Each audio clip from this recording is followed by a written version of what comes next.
Filho de Deus, que ele é diferenciado. E de repente ele olha para Pedro e pergunta para Pedro e para os demais discípulos: olha, quem que o povo anda dizendo aí que eu sou? Aí eles falaram: alguns dizem que você é João Batista, outros dizem que você é Elias, outros dizem que você é tão somente profeta. Se você olhar a partir do versículo 27, você vai ver esse diálogo de Jesus com os discípulos. De repente Jesus olha e fala assim: e vocês? Quem vocês dizem que eu sou? Pedro toma a palavra, olha para Jesus e fala: nós sabemos que o Senhor é o Cristo. O Cristo, queridos, o Messias, é algo que os judeus estavam esperando. Alguém que seria enviado da parte de Deus para renovar a aliança daquela nação com Deus. Porque o silêncio de Deus já se fazia há muito tempo. E quando eles olham e falam assim: você é o Cristo, você é o enviado de Deus, ele olha para os discípulos e faz o que dificilmente alguns de nós faríamos hoje. Ele olha e fala assim: eu peço que vocês não falem acerca disso para ninguém. Vocês precisam manter sigilo em relação a isso. Vocês não podem sair espalhando para todo mundo que eu sou o Cristo. Hoje, queridos, nós estamos vivendo um evangelho em que as pessoas, elas estão necessitadas de que alguém chegue para ela e fale: olha, sabe quem você é, pastor Ulisses? Você é um grande pregador da palavra, você é um grande homem de Deus, é através de você que o milagre acontece, é através de você que as portas se abrem, é através do seu ministério que as coisas mudam de figura. E nós nos esquecemos qual é o propósito de Deus nas nossas vidas: revelar que o sacrifício de Cristo Jesus na cruz do Calvário, ele valeu a pena, porque não é a palavra do Anderson, mas é a palavra que é liberada da boca de Deus que muda a história da sua vida. Não é, queridos, você ter uma vida de santidade, uma vida de retidão, isso não é mais do que a sua obrigação, mas é você ser convencido que abrir mão do pecado, que abrir mão de uma vida corrupta para viver uma vida separada para Deus, mostra que o sacrifício dele valeu a pena. Você consegue entender isso? Quando Jesus ele fala isso aos discípulos, Jesus ele começa o versículo 31. E ele diz: olha, em algumas outras versões nós iremos observar que Jesus olha para Pedro e diz assim: Pedro, não foi nem a carne nem o sangue que te revelou, mas foi o meu Pai que está no céu. Mostrando que Pedro havia compreendido qual era o propósito. Só que aí Jesus ele começa a dizer: então ele começou a ensinar-lhes que era necessário que o Filho do Homem padecesse e sofresse muitas coisas. Que muitas coisas ele teria que sofrer? Ele teria que ser rejeitado pelos líderes religiosos. Se você olhar o ministério de Jesus, queridos, a maior oposição ao ministério de Jesus vinha da classe farisaica, que era o alto nível da religião judaica naqueles dias. Eles perseguiam a Jesus porque Jesus quebrava protocolos. Eles perseguiam a Jesus porque Jesus curava no sábado. Eles perseguiam a Jesus porque Jesus olhava para o pecador e dizia: perdoados são os seus pecados, porque ele era o Filho de Deus, ele tinha autoridade para isso. Ele começa a mostrar para esses homens que aquilo que eles estão esperando não é basicamente o que Jesus está disposto a viver, e o que o Pai deseja que ele viva. Ele diz: ele precisa ser rejeitado pelos líderes religiosos, pelo chefe dos sacerdotes, pelos mestres da lei, e além disso, ele precisa ser morto e ressuscitar no terceiro dia. Quando Jesus fala isso, irmãos, todo mundo fica apavorado, porque o que eles esperavam de Jesus? Que Jesus se levantasse como líder político, que Jesus se levantasse como alguém que pudesse bater de frente com Roma e trazer uma situação melhor para eles. Se você olhar quando Jesus ele multiplica os pães e os peixes, a multidão ela fica tão eufórica que ela deseja aclamar Jesus como rei, ao ponto de Jesus dispensar os discípulos e subir ao monte para orar, porque não era esse o propósito. O propósito, queridos, era a cruz. O propósito era morrer, o propósito era ser envergonhado, mas o propósito maior é que no terceiro dia ele ressuscitaria em glória e te daria direito de participar da mesa dele, de cantar Maranata, ora vem Senhor Jesus, de ter uma vida, uma caminhada se preparando para se encontrar com ele. Sabe o que o Senhor me trouxe aqui para te dizer nessa noite? Que o Evangelho é muito mais complexo do que nós estamos imaginando. O Senhor me trouxe aqui nessa noite para falar com você acerca dos desafios de andar com Jesus. Porque, queridos, andar com alguém que faz milagres é muito fácil. Andar com alguém que opera maravilhas é muito fácil. Mas você caminhar com alguém que você sabe que ele está indo em direção à cruz, que ele está indo em direção à morte, que ele está indo para ser envergonhado, porque somente os piores malfeitores, aqueles que faziam algo contra Roma, eram crucificados. Esse era o propósito de Jesus. Só que eu quero te dizer uma coisa: se você desejar nessa noite andar com Ele, seguir a Ele, não se preocupar com as adversidades que você terá no meio do caminho, você poderá gritar e declamar: Maranata, hora vem, Senhor Jesus, porque eu almejo a tua vida para morar contigo nas mansões celestiais. Você deseja ouvir o que o Senhor tem para a sua vida nessa noite? Então, queridos, eu quero falar com você, prometo que em rápidas palavras, sobre os desafios de andar com Jesus. Primeira coisa que nós precisamos entender é que andar com Jesus, ser um discípulo de Jesus, é um convite pessoal. Jesus, ele não olha quando ele começa a falar para a multidão e diz assim: você tem que andar comigo, você precisa estar do meu lado, você precisa caminhar comigo, olha, eu vou morrer, mas eu preciso de você do meu lado. Não, ele olha e diz assim: aquele que quiser vir após mim. É pessoal, não é para qualquer um, não foi jogado aí ao vento para quem quiser, não, é pessoal. Ele te escolheu, ele te comissionou e ele te elegeu, mesmo antes de você ser gerado no ventre da sua mãe. Ele te chamou porque ele viu em você um propósito especial para ser realizado, mas depende de você querer ou não. Não é obrigatório, irmãos, não é por força nem por violência, como diz a palavra, mas é pessoal. Aquele que quiser vir após mim. O vir após mim é muito mais abrangente do que nós estamos imaginando, porque nós vamos acompanhar Jesus continuar a falar, Jesus continuar a explicar a eles, e ele começa a dizer: olha, você não é obrigado, você não precisa abrir mão dos seus pais, abrir mão da sua família, você não precisa abrir mão da pesca, você não precisa abrir mão do seu trabalho, da sua profissão, não, é se você quiser. Mas se você quiser, você tem que vir após mim. Sabe qual é a primeira coisa que nós precisamos aprender, e esse texto nos ensina? É que você quer ser seguidor de Jesus, você quer ser chamado discípulo de Jesus, você quer ser reconhecido como alguém que anda com Ele, que caminha com Ele, você precisa vir depois dele, Ele precisa estar na sua frente. É difícil, né, irmãos, ouvir uma palavra dessa, mas hoje é culto de crentes. Hoje o Senhor, Ele quer tratar com você, Ele quer tratar comigo, Ele quer ter um particular conosco, porque hoje nós estamos muito mais preocupados com o nosso reconhecimento pessoal. Nós estamos muito mais preocupados que as pessoas olhem e falem assim: olha, aquele ali é o Anderson, ele é amigo do pastor Levi Jorge, ele anda com o pastor Levi Jorge, ele é amigo de Deus. Olha, quando ele prega, algo diferente acontece. Olha, quando ele prega, os milagres se manifestam. Não, querido, é quando a misericórdia de Deus alcança a vida dele, ele é cheio da presença gloriosa de Jesus, ele vem após Jesus, e a palavra de Jesus que é liberada da boca dele alcança o pecador, alcança aquele que está atribulado, alcança aquele que está aprisionado e faz a mudança de vida. Você quer ter vitória na sua vida, no seu ministério? Deixe Jesus ir na frente, deixe Jesus direcionar a sua vida. Hoje nós queremos, irmãos, barganhar com Deus. Hoje nós queremos negociar com Deus, e não é assim. Jesus, ele olha e diz: aquele que quiser vir após mim. Você está no seu direito. Se você não quiser, ele não vai te obrigar. Se você não quiser, ele não vai te forçar a nada.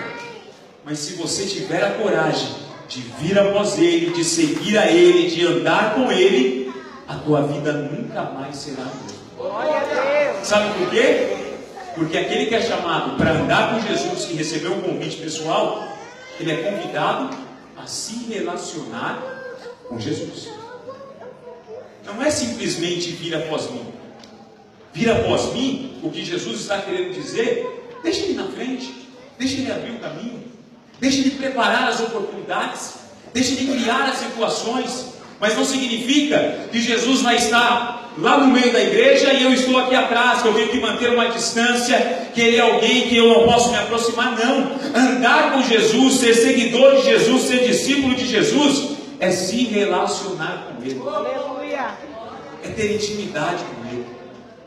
É ser um homem como Paulo, que em um momento ele escreve e diz assim: olha, sede imitadores de Cristo, sede imitadores dele, porque ele é o modelo. mas de repente ele entendeu o chamado dele, o propósito dele, e ele começa a se relacionar com Cristo de uma maneira que ele olha para a igreja quando ele está escrevendo e diz: olha, se você não consegue imitar a Cristo, seja meu imitador, porque eu sou imitador de Cristo. Sabe o que é isso? Quando você é chamado para andar com Ele, quando você aceita ser discípulo dele, Ele está na sua frente, mas Ele não quer aparecer, Ele não quer ser o foco, Ele quer que as pessoas olhem para você e enxerguem que você é diferente, que você é abençoado, que você tem um chamado e que a glória dele é manifesta na sua vida.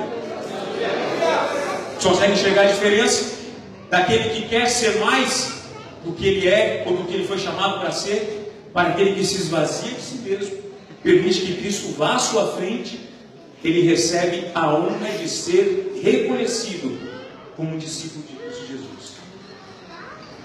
Mas não tem coisa melhor do que você chegar em um lugar, você chegar, seja na sua escola, no seu trabalho, seja em qualquer lugar, e uma pessoa que nunca te viu olhar para você e falar assim: você é crente, mãe?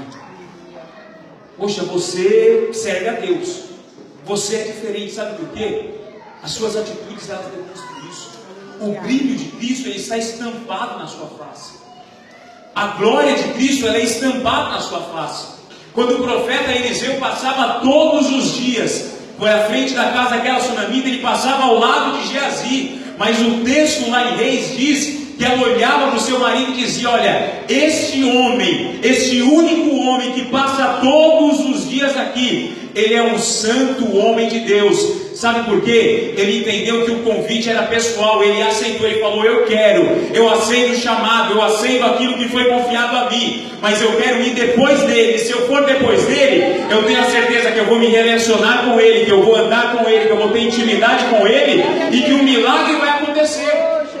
Quando você se relaciona com ele, as pessoas testificam na sua vida. Aí de repente as pessoas, elas por interesse querem se aproximar de você. Isso é normal, irmãos. Quando você é diferenciado em qualquer coisa que você faz, sempre tem alguém que quer estar do teu lado. Aquela mulher olha para o seu marido e fala: vamos construir aqui um quartinho para ele, ele vai dormir, ele vai ficar aqui. E assim aconteceu. Só que passaram-se os dias, o filho dela morreu.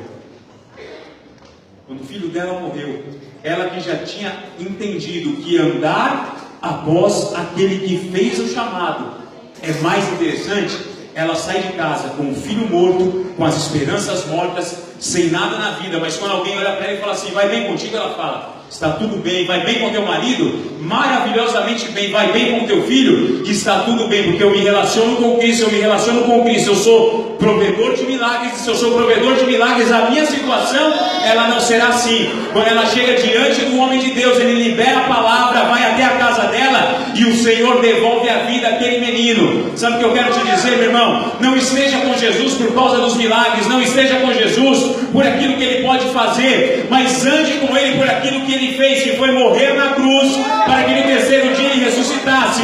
E aí, os milagres vão te seguir, as maravilhas estarão contigo, e a mão de Deus será revelada diariamente na sua vida. Você crê nisso? Então levante as suas mãos e adore a Ele. Ele está aqui nesse lugar, meu irmão. Jesus, ele continua dizendo: aquele que quiser vir após mim, negue-se a si mesmo. Andar com Jesus, irmãos, primeira coisa é andar após Ele, é deixar Ele na frente. Segundo, é se relacionar com Ele. Terceiro, é entender que você foi chamado para uma renúncia radical. Andar com Jesus é negar a si mesmo. Andar com Jesus é abrir mão das suas vontades. Andar com Jesus é entender que aquilo que você tem, às vezes, como projeto de vida, que aquilo que você tem como o plano perfeito para você, pode não ser o plano perfeito de Deus para a tua vida. Andar com Jesus é renunciar às suas vontades e entender que a vontade dele é muito maior e muito melhor na tua vida. John Stott, ele diz que seguir a Jesus requer uma autonegação. E ele vai dizer que isso envolve alguns passos. Preste bastante atenção nisso. O primeiro é mudar o centro de gravidade da visão concentrada no eu para uma completa adesão à vontade de Deus. Sabe o que é isso, irmãos? Andar com Jesus é você olhar para a multidão que está eufórica porque Jesus multiplicou 5 pães e 2 peixes e quer conclamar Ele como rei. E você fala assim: poxa, isso vai ser como? Porque somos 12, andamos com Ele. Se Ele for rei, eu vou ser ministro, eu vou ser braço direito, eu vou andar com Ele. Mas não é a tua vontade que prevalece, o que prevalece é a vontade de Jesus. Qual é a vontade de Jesus? Entra no barco e atravessa o outro lado. Isso aqui não é para vocês não estão preparados para isso. Andar com Jesus, viver essa negação radical, esvaziamento radical de si mesmo, é entender que a vontade dele é muito maior e muito mais soberana do que a sua. É entender, querido, que muitas vezes aquilo que nós estamos querendo para hoje, não é para hoje, é no tempo dele, é no momento dele. John Stott vai continuar dizendo que no segundo ponto que ele enxerga é uma vontade contínua de dizer não a si mesmo e de dizer sim para Deus. Só que dizer sim para Deus, muitas vezes, irmãos, é loucura. Você já imaginou Sadraque, Mesaque, Abednego dentro da Babilônia, sem familiares, sem parentes, sem amigos, sem nada? Mas eles resolvem dizer não ao pecado, dizer não à idolatria e dizer sim para Deus. Qual é a consequência? É a fornalha. Você pode ir para a fornalha, o quarto homem estará com você, te dará vitória, passeará contigo, e o nome dele será glorificado na sua vida. Em terceiro lugar, é uma denúncia radical, a auto-idolatria, ou seja, abrir mão, na maioria das vezes, dos seus próprios direitos. Andar com Jesus é isso. Aqueles homens, eles tinham direito de viver com a sua família, de cuidar da sua família, mas quando eles escolheram andar com Jesus, eles escolheram abrir mão dos seus planos pessoais, porque o propósito que Deus tinha na vida deles era muito maior. Aí sabe qual é o propósito maior, irmão? Morte. Não é estranho? Porque Jesus disse: aquele que quiser vir após mim, negue-se a si mesmo, tome a sua cruz. O que é tomar a cruz? Aqui não é um sentido figurado, tá, irmãos? Tomar a cruz aqui, que o texto está dizendo, não é a irmã que está com aquele filho atribulado nas drogas, que está dando problema, está dando dor de cabeça, e nós temos sempre aquela expressão: poxa, olha, eu não estou aguentando mais carregar essa cruz. Não é aquele desemprego que bateu e você fala: olha, eu não sei mais o que eu vou fazer, eu não vejo mais perspectiva, olha, minha cruz está pesada. Não, queridos, não é figurado, é literal. Jesus está dizendo: você quer andar comigo? Beleza, é pessoal, você que está escolhendo. Então negue-se a si mesmo, tome a sua cruz. Você vai morrer comigo, você vai para o Calvário comigo. Anderson, você está equivocado. Na hora que Jesus foi para o Calvário, todos eles abriram mão, todos eles correram, mas o ministério deles começou depois do terceiro dia. O ministério deles começou depois do dia de Pentecoste.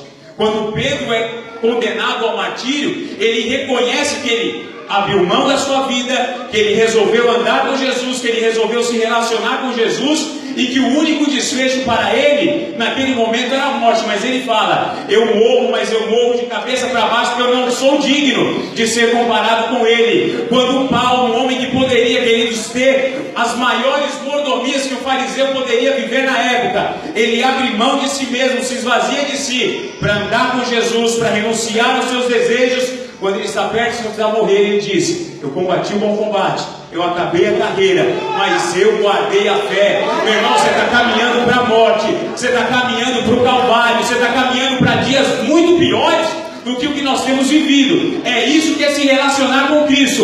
Mas eu quero te dizer uma coisa: além de se relacionar com Ele, você vai viver o dinamismo do reino de Deus, que é o que Ele tem reservado para você. Sabe o que é o dinamismo do reino de Deus, irmão? Você só vai na sua hora.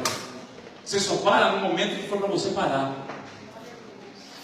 Herodes prendeu os apóstolos, matou a Tiago, se não me falha a memória, e vai matar Pedro no dia seguinte. Só que ainda não tinha chegado o momento, irmãos. Só que Pedro entendeu que o convite era pessoal. Ele falou: eu vou andar com ele. Se eu vou andar com ele, eu vou me relacionar com ele. Se eu vou me relacionar com ele, eu tenho que viver uma mudança radical de vida. Essa mudança radical de vida me leva a caminhar em direção à morte. Mas a morte, ela só vai chegar no momento que for realmente. Enquanto isso, eu vou viver o dinamismo do Evangelho. Sabe o que é o dinamismo do Evangelho?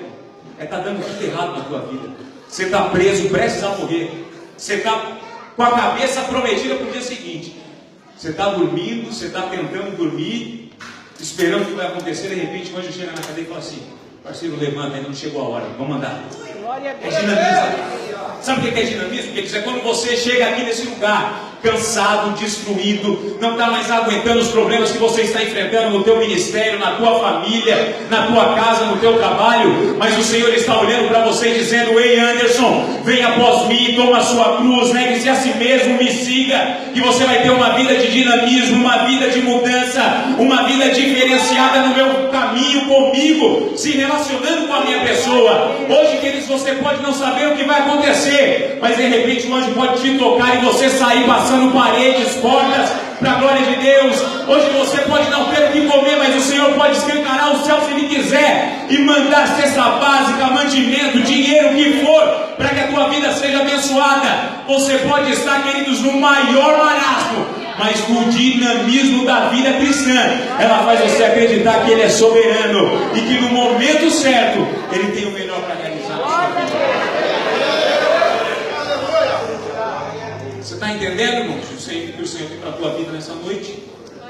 Se relacionar com Cristo é isso, irmãos. Se relacionar com Cristo não é o que nós estamos vendo ser pregado nos dias de hoje.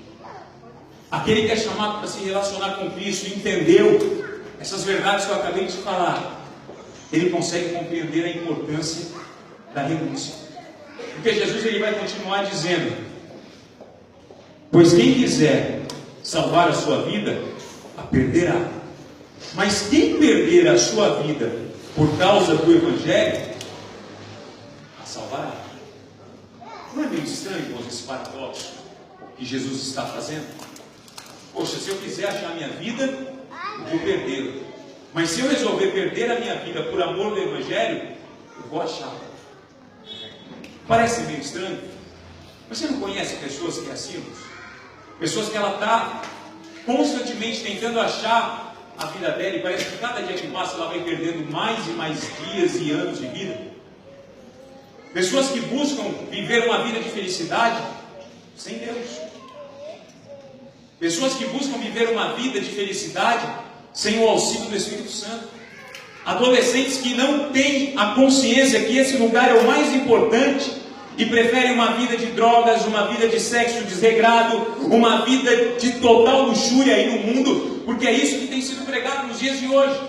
Enquanto ele está lá no pancadão, enquanto ele está lá no sertanejo, enquanto ele está lá na baladinha, está tudo beleza, é mil maravilhas, o garotão beijou 3 aqui, a menininha foi paquerada por mais 5 ali, mas quando ele chega em casa, o vazio é tão grande, e ele consegue reconhecer que ele perdeu mais um dia de vida.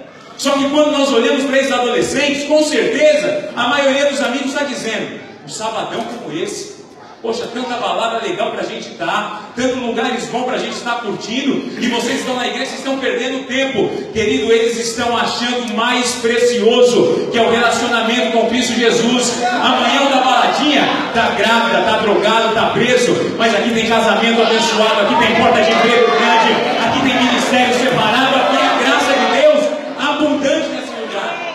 Isso, irmãos, é se relacionar com Cristo. Isso é andar com Cristo. Aquela pessoa, irmãos, que ela só pensa no dinheiro, que ela só pensa no trabalho, ela não tem tempo para a família, ela não tem tempo para os filhos, ela não tem tempo para nada. Ela quer tão somente ficar bem de vida. E às vezes, na maioria das vezes, existe algo aí que é dito no mercado de trabalho, eu concordo, é a mais pura verdade, que não há nada que resista ao trabalho. Mas quantas pessoas que trabalham demais, que se desgastam demais, mas de repente, pastor, não tem mais felicidade em casa. A mulher anda de carro importado, a mulher viaja para os melhores lugares, a mulher tem as melhores roupas, mas ela não tem um marido que ame ela, que faça valer a pena estar com ela. Ela não tem um marido que esteja preocupado com o bem-estar dos filhos, não. Ele acha que não somente colocar o dinheiro dentro de casa é suficiente. Ele está achando que ele está ganhando a vida e ele está perdendo. Porque amanhã ou depois, queridos, ele pode ficar com o seu carrão, com a sua conta milionária, mas a mulher foi embora, o filho não respeita mais, o filho não considera mais. Mas você aqui nesse lugar, meu irmão, recebendo um salário mínimo, às vezes até desempregado, a graça de Deus é na tua vida, que não falta comida na tua mesa, não falta dinheiro para você levar seus filhos no shopping, não falta nada daquilo que você deseja. Sabe por quê? Você não está querendo achar a sua vida, você abriu mão dela por amor a Cristo. Então você está achando é uma vida abundante aqui e uma vida de glória lá no céu. Você deseja isso na sua vida nessa noite? Pessoas que buscam uma salvação fora de Cristo. O misticismo, irmãos, que em nosso país ele se encontra. Pessoas que acreditam no santo daqui, no santo de acolá.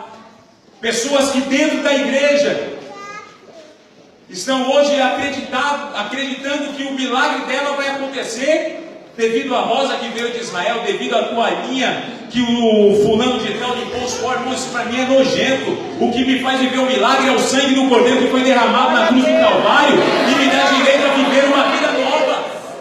Pessoas que buscam esse misticismo, elas estão perdendo cada dia a sua vida, porque o milagre não acontece, ela sai frustrada. O milagre não acontece, ela sai decepcionada. Mas aquele, queridos, que está aqui nesse lugar, não importa quanto tempo demore, ele faz aquilo que Jó fez. Eu sei que o meu Redentor vive, por fim ele se levantará e dará vitória para a minha vida. Se você faz parte desse povo, levante as suas mãos, adore a Ele, porque Ele está aqui nesse lugar. Para o homem comum, seguir a Cristo é perder a vida. Para o homem comum, renunciar às coisas de agora por alguma coisa que pode vir a acontecer é perder a vida.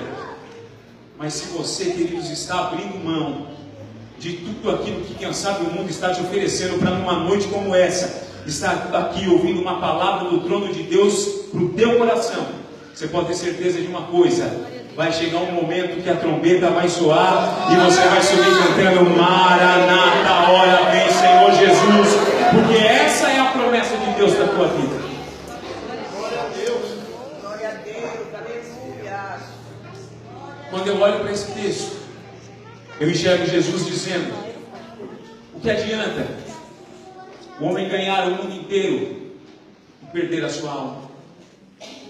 Ou o que um homem poderia dar para salvar a sua alma? Aquele que é chamado para andar com Jesus, aquele que é chamado para seguir a Jesus, aquele que é chamado para se relacionar com Jesus, ele entende, queridos, o valor inestimável da sua vida. Nós poderíamos enumerar aqui, o pastor Wagner fez isso muito bem no domingo, tantos homens, irmãos, que tentaram de alguma forma cumprir o propósito de Deus, o plano de Deus. Porque o plano de Deus para Jesus é a cruz, mas o plano de Deus para o Anderson, para o João, para Maria, para o José, é a glória. Jesus precisou abrir mão da sua glória, viver nesse mundo, pagar os meus e os seus pecados, para que nós tivéssemos direito a isso. Então, quando eu aceito me relacionar com Cristo, eu entendo que não tem dinheiro no mundo que compre a salvação da minha alma. Eu entendo que não tem nada que eu faça, ou que não há nada que eu possa ser, que me condicione a andar com Ele e a morar com Ele. Eu entendo que o sacrifício dele é a maior herança que eu posso receber. Eu entendo que Ele ter se entregado na cruz por amor a mim é a maior prova de que Ele me ama. Então eu não negligencio a minha vida, eu não negligencio a minha alma. Eu sei que é nesse lugar que eu vou encontrar guarida, eu sei que é nesse lugar que eu vou encontrar refrigério, eu sei que nesse lugar eu vou encontrar aquilo que a minha alma precisa. O salmista Davi, ele chega a dizer um momento que você está abatido, a minha alma. Confia nele, espera nele, entenda que somente através dele que essa situação pode mudar. O pastor Ulisses orou aqui na hora que as irmãs louvavam, porque pessoas estão com a sua alma amargurada. Mas eu quero te dizer uma coisa: Quando você escolhe andar com Jesus, você está escolhendo, irmão, ir em direção à cruz. Você está escolhendo ir em direção a uma vida de renúncia. Você está escolhendo a ser taxado aí fora como alguém que está perdendo tempo. Mas você tem o direito, o privilégio de levantar as suas mãos e pedir socorro e receber bálsamo dele para a tua vida. Porque é somente nesse lugar que a minha alma ela consegue se alegrar. É somente nesse lugar que a minha alma ela consegue ser completa.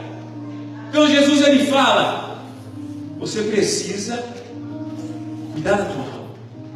Você precisa entender que não há nada que você possa fazer pela tua alma.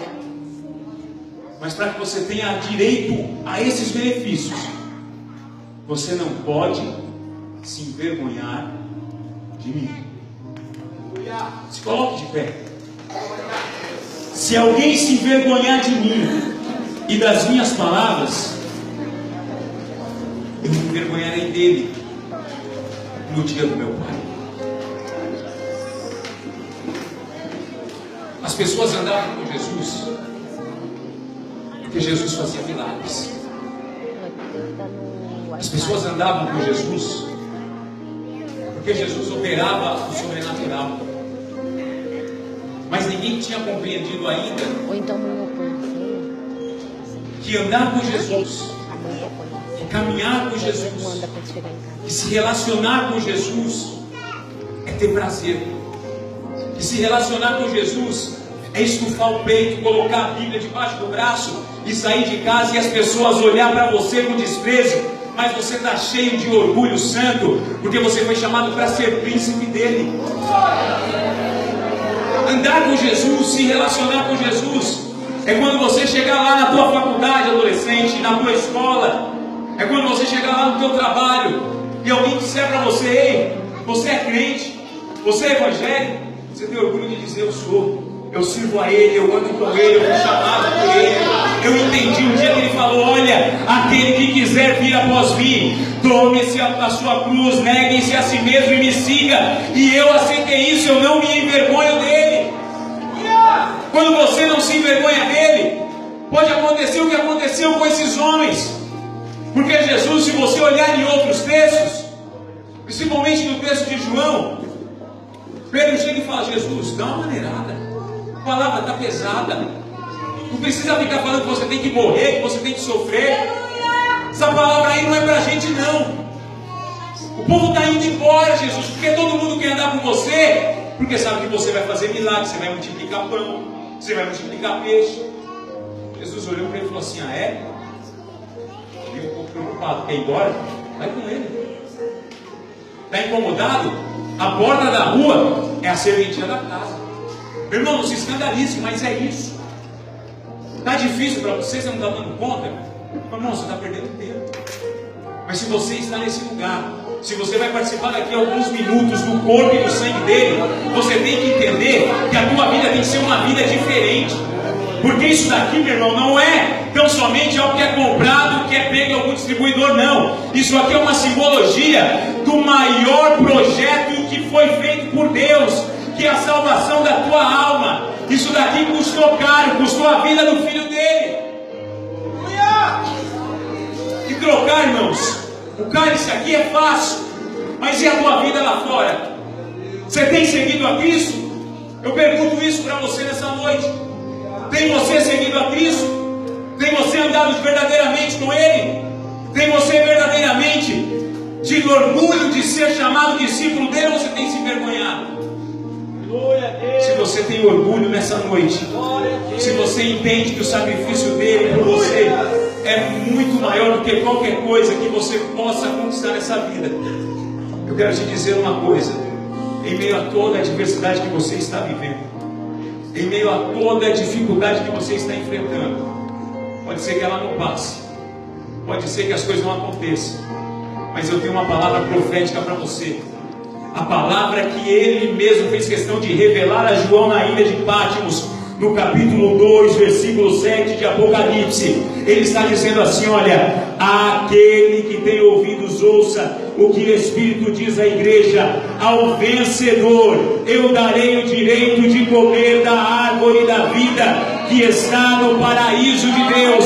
Você quer que eu parafrase isso para você? Aquele que vencer, aquele que vier após mim, aquele que renunciar, aquele que for chacoteado, aquele que sofrer calúnias, aquele que não se envergonhar, ele vai ser vitorioso, ele vai ser vencedor, ele vai ter vitória. No versículo 11 ele continua dizendo: o vencedor, ele receberá um novo nome, e ele não passará pela segunda morte. Meu irmão, quero te dizer uma coisa: amanhã a tua matéria pode desaparecer, mas no dia de Cristo Jesus você vai ouvir a trombeta primeiro, você vai ressuscitar, porque você andou com Ele, você seguiu a Ele, e você reconheceu que o dinamismo de andar com Cristo é a melhor coisa que pode acontecer na sua vida. Isso é para quem vencer, isso é para quem resolver andar com Ele, isso é para quem abre mão, queridos, dos prazeres mundanos, isso é para quem valoriza a mesa do Senhor que está posta. Quando você vencer, meu irmão, não vai ser o diácono A, não vai ser o presbítero B, o evangelista C, mas vai ser o próprio Jesus que vai chegar diante de você, vai estender a mão e dizer assim: olha, come no meu corpo, bebe no meu sangue. Vai ser o próprio Jesus que vai olhar para você em meio às adversidades da vida, ver a sua aflição, as suas lágrimas, enxugar do seu olho toda a lágrima e dizer: aqui você não vai mais chorar, aqui você não vai mais sofrer, aqui você não vai mais padecer, porque você escolheu vir após mim, ter uma vida de vitória, ter uma vida de renúncia e viver um milagre para a sua vida. Você deseja isso, meu irmão? Ou você deseja somente os milagres? Ou você deseja tão somente o glamour? Ou você deseja tão somente aquilo que as pessoas estão procurando nos dias de hoje? Porque dizer que serve a Deus, dizer que é cristão, virou moda. Mas quem entende que a popularidade do Evangelho é você caminhar diariamente em direção ao Calvário para encontrar Cristo Jesus, eu quero te dizer uma coisa: você vai viver uma vida de vitória, e o Pai tem algo grandioso a ser reservado para a tua vida. Põe a sua cabeça nesse momento. Senhor Deus e Pai, eu quero, Deus, te louvar, Senhor, te agradecer nesse momento, porque, Pai, eu tenho a certeza que o Senhor marcou essa noite, Pai, para nos abençoar, para visitar a tua igreja, para visitar o teu povo, e para nos conscientizar, Pai, que vir após ti, que negar as nossas vontades, que pegar diariamente a nossa cruz por amor a ti, e caminhar em direção, Pai, aos desafios de um discipulado que é genuíno, que é verdadeiro, é a melhor coisa que a tua igreja pode viver. Pai, eu quero te pedir, Senhor, que essa palavra, ela não seja uma palavra jogada ao vento, mas que ela desça ao coração da tua igreja, ela produza aquilo que é a tua vontade, ela seja enraizada, e que quando participarmos do teu corpo e do teu sangue, tenhamos a consciência, Pai, que esse sacrifício é o maior sacrifício que alguém poderia fazer, e o Senhor o fez entregando o seu Filho por amor da tua igreja. Pai, eu quero te pedir, levante nessa noite, Pai, homens, mulheres, jovens, crianças, que desejam andar contigo, que desejam se relacionar contigo, que desejam, Pai, viver o dinamismo do teu reino, porque nós sabemos, Pai, que a tua volta está mais próxima do que nunca, e nós queremos estar preparados para esse grande dia. Senhor, alcance o coração da tua igreja, continue, Pai, a trabalhar, e que ao participarmos do teu corpo e do teu sangue, possamos viver, Pai, uma experiência nova, única e constante, Pai, a partir de hoje nas nossas vidas. Eu te peço isso no nome do teu Filho amado Jesus Cristo.